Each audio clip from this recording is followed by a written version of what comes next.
Hey everybody, and welcome back. Tour de France is on day one, and right away we are back in crashes. First stage, Filippo Ganna goes down in a heap.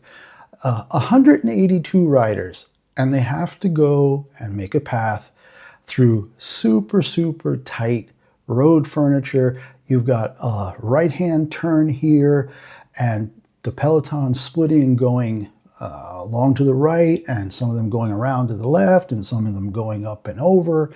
And yeah, there are a couple little, do not enter signs and some yellow stuff there, but come on. This is getting ridiculous with the amount of crashes that we've been seeing lately. And we lose Filippo Ganna. He's out. Day one. No shot. No more shot at sprint title. No more shot at winning stages. I don't know how bad the injury was. He was looking okay there. And then right away, the next one, 128K to go. Stefan Bissiker here. And he's down. And he's down even worse than Filippo Ganna. It pulls up a chair and says, hey, you know what? I've had it. I don't see how I can go on. So he's gone too. Ganna did get up. He did fight his way back. You know, being such a great track rider, he was able to get back on. But I think at some point, everything just started to hurt too much. And then we have Ben Thomas and Verchet, and they're coming up to one of the splits.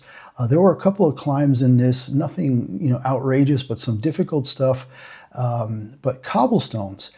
And another massive crash here with the two of them, and they were the breakaway.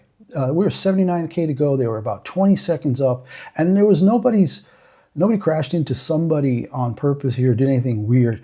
You can see on the left side, boom, he just catches a wheel in the pave, in the cobblestone. Verchet going, what the hell, dude?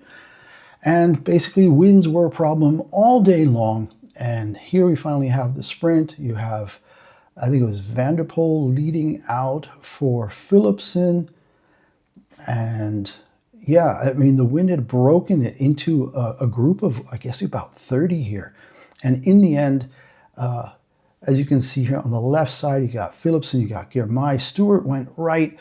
I think he got not disqualified, but penalized, and ended up, it would have been, I think, third. And it kind of disappears on the right over there. But Philipsen let out pretty early on his own here. And he just took it, and he has stage one. So Lille to Lille, about 185K around, a couple little bumps along the way. But the real issue that we are faced with now, you can see the rest of the peloton coming in. There are gaps. There are gaps early, and I don't know how much this is going to make a difference. Maybe in the time trial there'll be a way to make some back, but you'll see in a second when we get to the results. But here, I think it's Jonathan Milan from Lidl Trek coming in, trying to lead out the rest of the pack there. Again, just splintering all over. So let's take a look at it. It's Philipsen, Girmay, and Werenskilde. They take the points. They take the lead. And then we start to see Vauquelin, who's been doing really well. Pogacar's down in 18th. Vingegaard in 20th, only about 10 seconds behind Van der Poel as well. But then you got Enric Mas up there. But then we have a gap. Milan brought in that other group, and you've got Van Aert in there. You've got Paulus in there. Where's Remco? Remco, yeah, down in 69th, 49 seconds back of the lead, 39 seconds already behind Vingegaard and Pogacar. Roglic is in there. Felix Gall of Austria, who just did really well at the Tour de Suisse and is great in the mountains. You have the little British contingent there with Flynn Swift and Geraint Thomas. Sepp Kuss way down in 106th at the end of that 49-second gap. And then just going down, you see a bunch of bigger gaps. And now we're over 5 minutes back already. And you're talking Ben Thomas, who was in that crash there. Adam Yates and Simon Yates way down in 158th and and 64th, 5 to 6 minutes back. And Lenny Martinez had a terrible day. Thibaut Nice, a terrible day.